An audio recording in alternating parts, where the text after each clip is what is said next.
Hey, Ben, welcome to the show. Hey, I'm really excited to be here, Tom.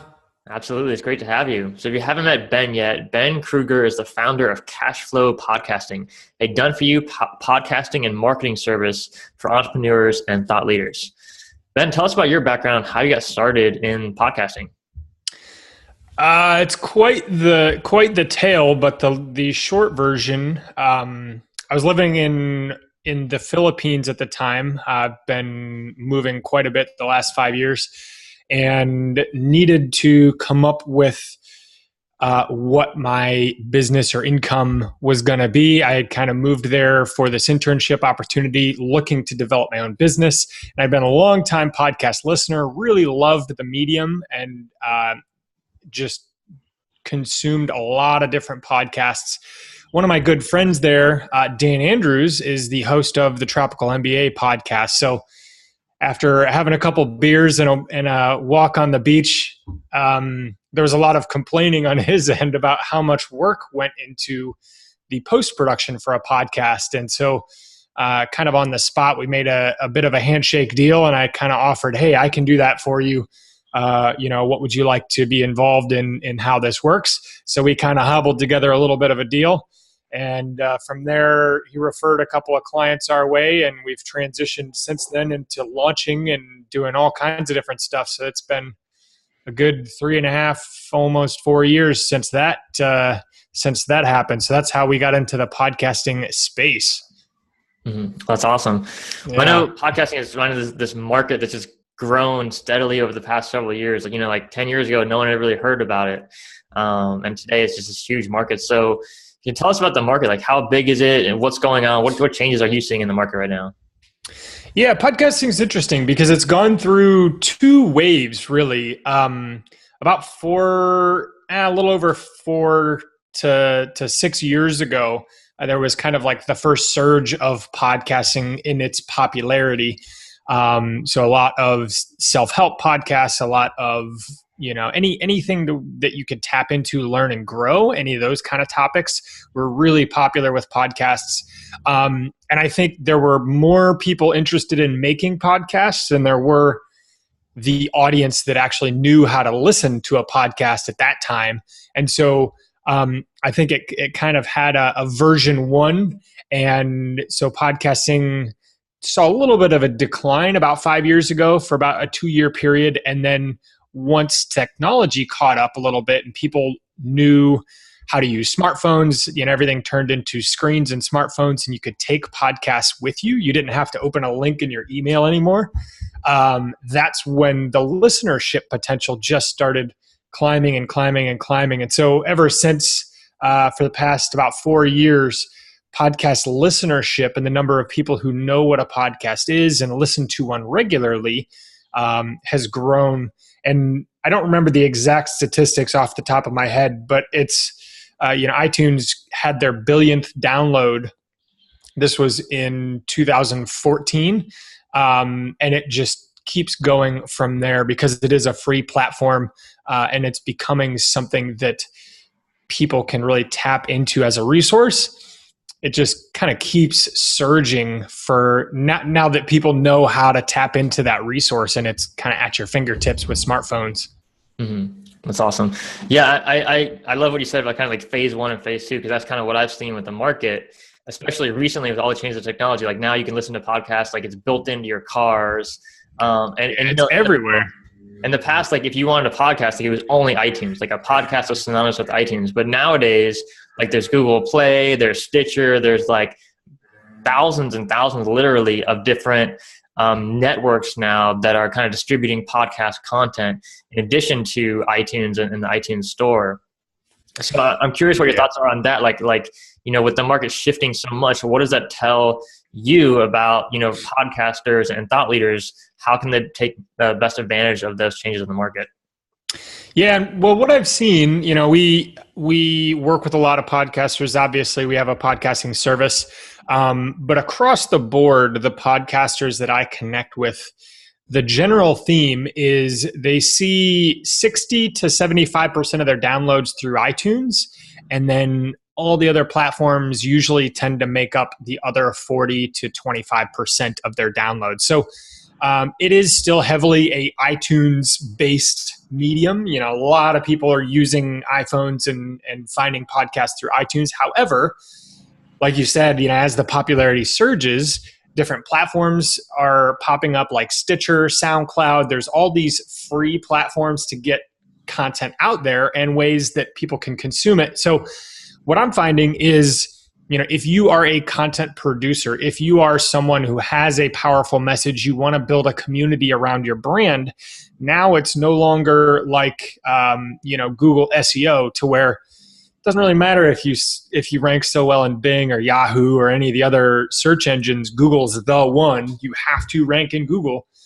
It's no longer that way with podcasting, because you can build a significant audience through SoundCloud, through Stitcher, through some of these other platforms, and you're not reliant on iTunes. So it has spread to Android users, and it really just kind of poses a bigger opportunity for people that are looking to build a brand around, or build an audience around their brand, as well as it makes you more discoverable as an expert, as a content creator, which is really critical, because you're not basing your entire media off of one platform.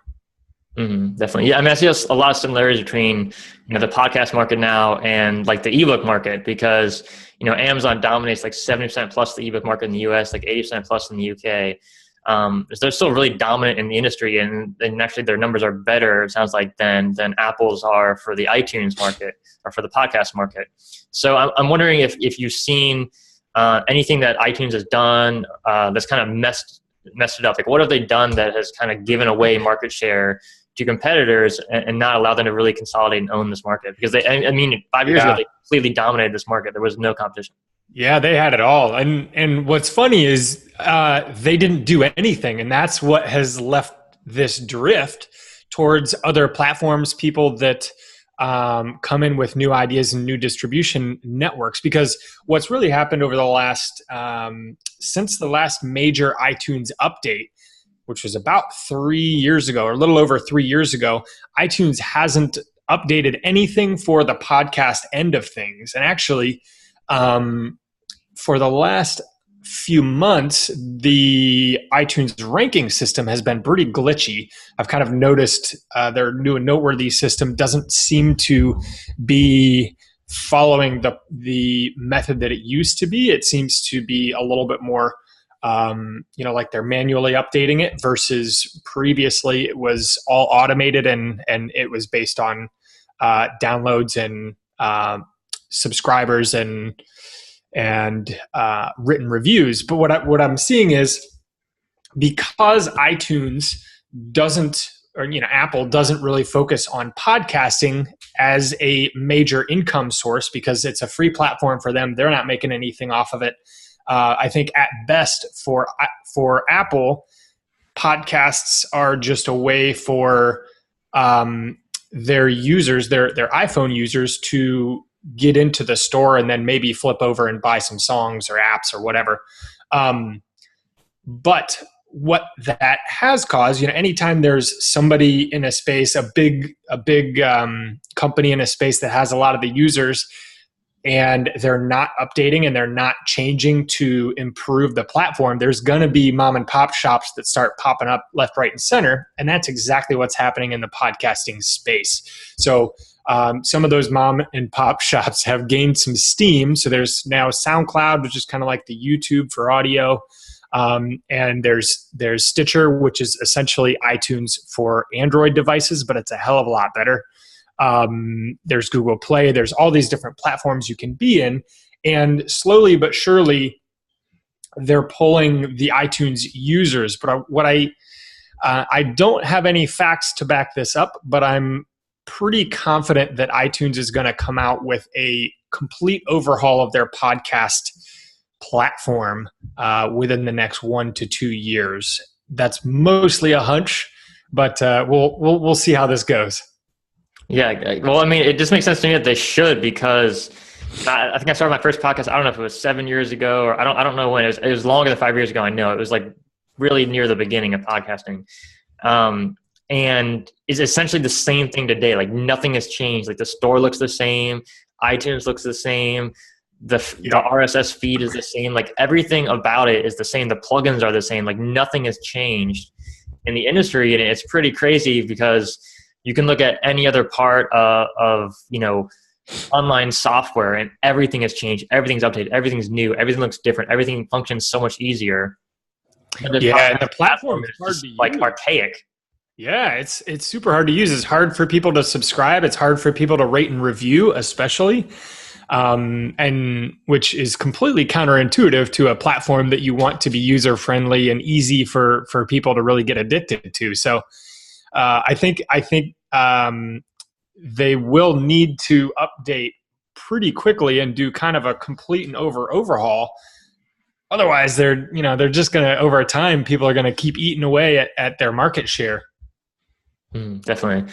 It's a good lesson to learn, right? I mean, you have to constantly update and improve if you really want to maintain leadership in a market. Like you can't just like have a successful show, have a successful book, and then just ignore it for 5 years and expect, everyone's still going to love it. Yeah. Even if you are the top, platform or the top book or the top, whatever it is, give it a couple of months of you sitting with your heels up and, somebody else that's hungrier, that is paying more attention to what the users and the clients and customers want. I think it's a ticking time bomb, really. Yeah, definitely. Well, so, I don't want to discourage our listeners from wanting to start a podcast, because it sounds like we talked about a lot of the issues and troubles with it, but at the same time, there's a ton of opportunity. Like there are people earning 6-figure, 7-figure plus incomes, with basically just podcasting, with just advertising revenue alone. So it's a huge market, and a lot of people are doing really well in the market. But for new people, is the kind of like the opportunity over? Yeah, I'm glad that you brought that up, because there's two types of podcasting, really. There's podcasting in the way that you just described, to where really you create content with the intention of building a big audience and monetizing through sponsorships. And the only way to really make money through sponsorships is to have a lot of downloads.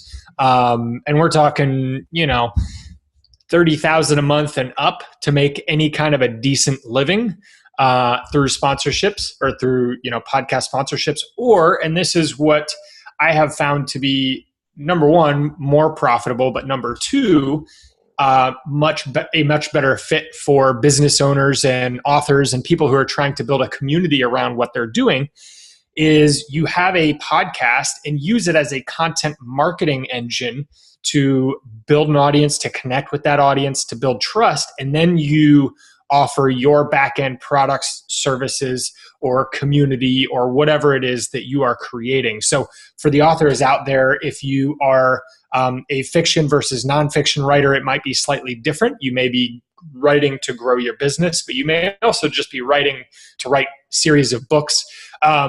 Either way, with podcasting, you can build an audience, you can announce things as they happen, and have then that following that's really excited when you release new, whether it's books, products, programs, but it's a lot more profitable to promote your own offerings than it is to assume that you can monetize via sponsorships. And the only other caveat to that is if you can build an audience of people that are really valuable to advertise to. A perfect example of this is one of our clients has a pretty good audience in the financial advice space. His audience is financial advisors. So you can imagine there's a lot of advertisers that really want to get in front of those people. And he just reached out to a few companies that he's had at his past events and had the whole podcast sponsored and paid for before it had one episode. So there's a lot of different ways to go about it. But I find those are kind of the two silos, I guess, to the two channels that people can really focus in on. Mm-hmm. Yeah, that's a great point. Thanks for laying that out. And so that's definitely the path that we've taken with the show is like, we don't have ads, we don't have sponsors. Like, and personally, like I can't stand podcast ads because, I listen to like these top 100 podcast shows, and it's like every time I have to open a new episode, I have to skip to the first 6 minutes because there's like 6 minutes of sponsorships. In the middle of the interview, like I'm driving in my car and some annoying ad comes on, I have to skip through that. It's just a huge And oftentimes they're the same platform, like, it's Audible, or it's, Right. something that you've heard 4 times on other podcasts. You're like ripping your eyeballs out by the end of that first 3-minute intro. Exactly. Yeah. So I can't stand podcast ads personally. So that's why we don't have any on this show, although, it would definitely increase our income quite a bit because we do have a good following. But at the same time, like I've done really well financially with the podcast because of new clients, people buying my training courses, people applying to have our books, have their books published by us, by TCK Publishing. So it's done really well from that standpoint. And I'm glad that you shared that, because I think it's important for people to understand, like, you never have to have a sponsorship. No. Just because some people are doing it that way does not mean that's the only way to make money at it. And I think that, like you said, if you focus on adding value and just building that audience of people who care about what you're doing, that's what's really going to provide the most value to the business long term. That's what's going to create long-term readers, long-term listeners who are going to buy not just your first book, but your 10th book and your 100th book, right? Exactly. And especially if you're in a market to where you need to build trust with people before they buy from you. So whether you do offer big ticket stuff in the back end, or maybe you're really just, as an author, you're trying to build you may even have a particular term for this, Tom, but like your audience that are kind of those hardcore fans, you want a place where they can congregate, where they can connect with you, where they can hear more about you, news updates about the book that's coming out. Maybe you release little snippets of it, and you can really build some anticipation around a launch, and kind of expand what you're doing to that way, when you do have something to release, it gets accepted so much more, with so much more excitement and with so much more vigor, and it's shared and it's spread a lot more, as opposed to, kind of the, hey, launched a book this week, come check it out. Definitely, for sure. Yeah, I mean, it's just a great way to build relationships with people, right? And one of the things that I think is really important with podcasts, and I'd love to get your feedback on this, but it's like repurposing the content. So, for this podcast, we're doing a video interview, but like the podcast is just an audio podcast. Mm-hmm. So, we'll post a video on YouTube, but for the podcast, it's just an audio file, right? And I've seen so many podcasters, they only do audio. And so they spend all this time interviewing people, and they don't have any videos. It's like, for me, I feel like it's just a huge waste of their time to not take that content and make the video on YouTube, because YouTube's a huge channel, and then all the other video distribution platforms are huge channels. And YouTube is great for SEO as well. Go ahead. Oh, I was going to say YouTube, even if nobody watches your YouTube videos, it's really powerful from an SEO standpoint as well. Mm-hmm. Absolutely. So more people are going to find you in the search engine rankings, because YouTube and Google likes to bump up those video rankings for sure. That's right. So it's a nice little bump, because, if you do some testing and you search for some of the titles of your podcast episodes, you'll find more often than not, the YouTube video will outrank your show notes page, or, whatever the page that the podcast episode is on, which is kind of interesting. So you can definitely get some nice little search engine bumps doing that. Definitely. That's great advice. Cool. Do you have any more search engine optimization tips for podcasters? Yeah, I think the other one, is that you don't actually have to record a video interview in order to use video.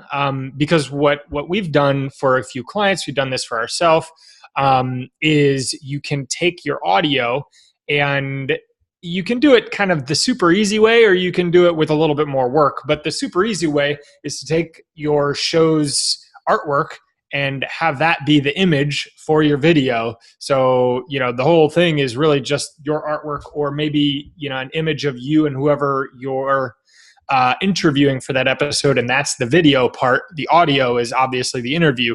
The other way that you can go about that is you can create short videos. We've tested this out. You do 3 to 5 minute videos to where you pull out a section of the podcast, one specific topic that you talked about. And again, you can use a screencast, or you can use an image of you and or your interview guest for the short video. But the idea is this short video is more of a teaser for the episode. And so then you can use that as video content. And at the end of it, give the call to action to go back to your website to listen to the full podcast episode. So we've used that as well. And the jury is still out as far as how effective that is. But we've definitely seen it work pretty well for ranking in Google, as opposed to, people just being able to find you in iTunes or just being able to find you if they go directly to your site. Gotcha. That's a great tip.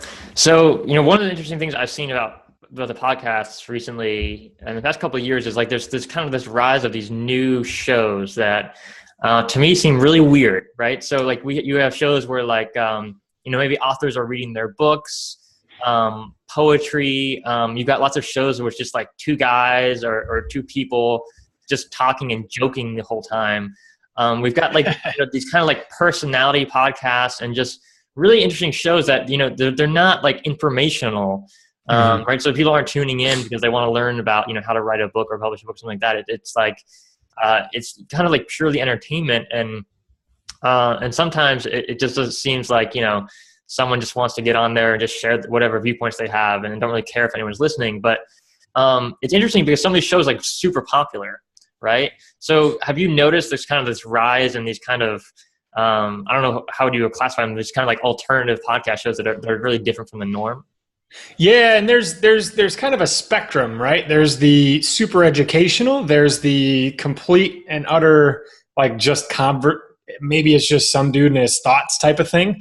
And then there's the whole like edutainment in the middle to where it's kind of conversational and fun and entertaining. And then there's the educational part. But I think podcasting is kind of going through a little bit of a maturity arc, just like whenever there's a new platform or whenever there's a new style of communication at first, a lot of the communication is very similar. It all kind of fits into a box and it looks very similar. When the first websites started coming out, they all kind of had that same look to them. But over time, as the platform matures, those gaps on the edge start getting filled in by alternative types of shows. And so I think because podcasting at its very basic level is just audio, all it is a recording. So it could be, you pulling a microphone out and recording the sound of your cats playing, for crying out loud. If somebody would listen to that, that's a podcast, I guess. So I think what's happening is people are kind of expanding with ideas out into filling out the cracks of what's not there now.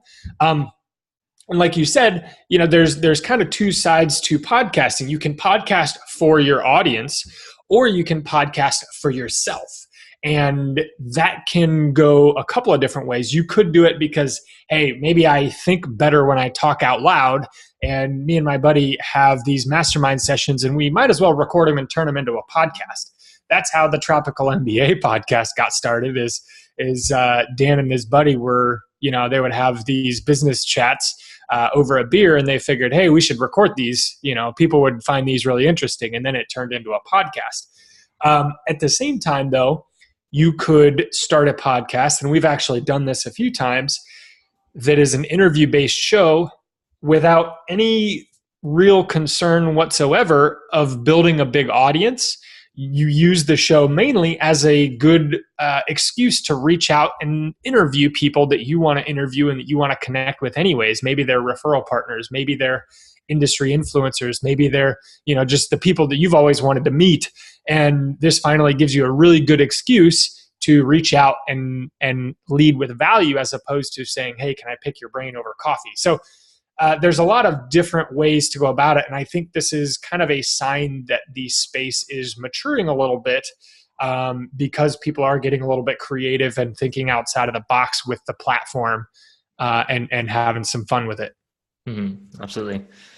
We've had this kind of talk in the industry and a couple of different like author blogs about, how a lot of authors have started these podcast shows where it's basically like their audiobook, right? So rather than going like on Audible and publishing their audiobook that way, they just post it on on a podcast on iTunes. Have you seen any of those shows like have any kind of success with their downloads and numbers and so forth? I haven't been terribly impressed with that approach from a large scale download numbers standpoint. What I have, and I think it's because most people aren't looking in iTunes or in the podcast platform for books. They're not looking there for an audio book. I think they just don't think to. So I don't think that it's necessarily a bad match, because from a basic standpoint, really it's pretty much the same whether you get an audiobook or you turn it into a series, a podcast series, and that's your audiobook. It's really the same material. It's just kind of where people would go to find that. I think what I have seen work pretty darn well, though, with podcasting, it's a similar concept. But people, if your authors do public speaking ever, or they do presentations, or they do different seminar type of things, I've seen people very well turn a seminar or an audio, like a conference call type of thing, into a podcast series, to where you're not releasing regular content, you're not releasing weekly episodes, but you start, and maybe it's 5 episodes and it's this weekend conference that we released, but it's audio from this weekend conference, and it kind of takes people through this little 5-episode journey, and that's it. But they use it as a way to, as a gift to give their audience, as a way for people to get to know them or connect with their community better. So it's a little bit different than the audiobook version, but it's somewhat similar in that it's a finite series and it's not a regularly updated podcast. Mm-hmm. Definitely. Yeah, I've seen quite a few of those on iTunes, and some of them are doing really well. And it's cool because it's like, it's not this long-term commitment. You don't have to do it week after week, year after year after year. You can just have, one seminar, one workshop, one, series of one, whatever you're working on, publish that. And then it just always kind of lives there for you. And then people are always downloading it, and it's just constantly sending you new traffic and new fans. Yeah. And it's something that you can refer people to. So, number one, it's something that if one of your listeners or one of your fans checks it out and really finds it valuable, they can share that as a resource with their friend. It's an easy referral for you as a, content creator or as an author. And then at the same time, if you have people reaching out to you with questions, whether it's about your book, whether it's about your service or product or whatever you do, oftentimes in those series, you can answer some of those most common questions. And so then when people come to you with these questions, you don't have to answer them one-on-one custom anymore.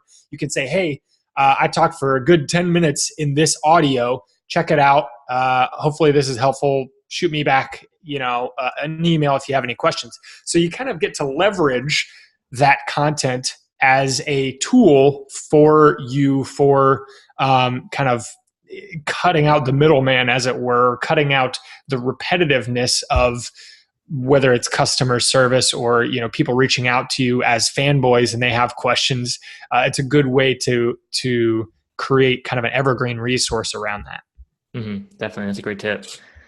So if you were going to start, a new podcast show today, or have someone who's never done a podcast before start a new show today, what is kind of the process that they should go through when creating that show? Yeah, so really good question. If you're out there listening and you're considering starting a podcast, the very first thing that you want to consider is, what is your end goal? What do you really want out of starting a podcast? A lot of people get into podcasting with just kind of the idea of, I'll record some episodes, throw them up there and see how this goes. And those are the people that aren't podcasting anymore after 2 or 3 months, mostly because they had no real direction to start with. So the thing that we walk all of our clients through, before we even get them into the program, is to ask them, where do they really want to see themselves and their business, or themselves and their audience and their authorship in 2 years' time? Because that way it forces you to think forward and make sure that podcasting fits where you're trying to go as a strategy. Because podcasting is a media channel, just like YouTube is a video channel. Podcasting is an audio channel. Blogging is a text-based channel. But these are all media channels, And podcasting is really good for a lot of things, but it's not the best at everything. So think about it, one, from a where am I trying to go and what am I trying to achieve? The next piece of it really is getting crystal clarity around who exactly your audience is. And again, here I kind of refer to that 2 years out marker, because a lot of people start podcasting for the audience they have now, or they start podcasting for the clients that they have now or the customers they have now. Whereas if you instead think about who are the customers or clients that I want in 2 years' time, or who are the readers that I really want to attract and have a giant audience of in 2 years' time, then you're able to move yourself forward as opposed to kind of building an audience for the things that you've had in the past. Because we want this to be a tool that you'll use over time, and something that can kind of continue to give and give and give to your brand and to your platform. Yeah, that's a great point, especially I think for creative people to understand is that, maybe today you're writing, a mystery novel, but, in a couple of years you might be writing romance or a thriller or something totally different, right? And so kind of understanding that, as a creative person, like our interests are going to change over time, right? And so if you kind of pigeonhole yourself into this one tiny little niche or one tiny little subgenre for your audience, then you kind of have to start over from scratch every time you switch or do something different, right? Or you have to end up rebranding yourself. So yeah, it's a great good thing to think about for creative people, because it's very easy for us to switch paths over the course of our careers. Yeah, I'm a big proponent of, calling a quick time out, taking a step back and just kind of looking at it from a bigger picture, because it gives you a little bit more, of a reference point of where you are now. So I'm not saying that you shouldn't podcast. I'm just saying be a little bit more strategic about it, because then you can create something that has a longer term impact for you and for your audience. So it's something that gives back, or you get a lot more ROI, as it were, for your effort. Definitely. I mean, I totally agree with that. And I think one of the big kind of failings of traditional internet marketing teachers and gurus is that they don't talk about long-term, right? Everything's about how do you make $1 million this month or next week or whatever. But the biggest gift of the internet and the biggest gift of copyright law in the US is you own your work for 75 plus years. So, if you have a podcast, as long as that platform's around, you're going to have that podcast with listeners for the next 7,500 years or more. Right. And so if you can create content that people are going to listen to, not just next week, but next year and 10 years from now, it's going to continue to pay dividends. It's going to continue to build your audience year after year after year. And so that's a really good point. I think more people should focus on long-term results and long-term relationships. Definitely. And even if you don't have a podcast of your own and you're doing interviews on other people's podcasts and sharing good content, we have a lot of clients that started out as they would do, whether you want to call it an interview tour or whatever, but they would be guests on other people's podcasts, and they still get leads. They still grow their audience in their own podcast from having done those interviews in the past. I still get, a lot of our leads as a service. People that want to launch podcasts with us are from interviews that I've done a year ago, 2 years ago, and that just kind of keeps churning and will be live for many years to come, as hope it is until they take them down. Yeah. Awesome. Well, thank you, Ben. You shared just some awesome information with us. I really appreciate it. So where can people find out more about you and the work that you're doing? Absolutely. Well, first, I'm really thrilled that I had the opportunity to come on and share and chat with you, Tom. People can learn more about me at cashflowpodcasting.com. We've got our own podcast about using podcasting as a business growth tool. So you can learn more that way and learn about our podcast launch program, which is pretty much a premium done for you podcast launch and management service. That's kind of our wheelhouse. That's what we do. But I will be open to questions and helping anybody out. If you have been thinking about podcasting and there's something that scares you or that is confusing or that you really need answers around, I'm happy to be an open book and resource for your audience. Awesome. Thanks so much, Ben. I really appreciate it. You bet, Tom.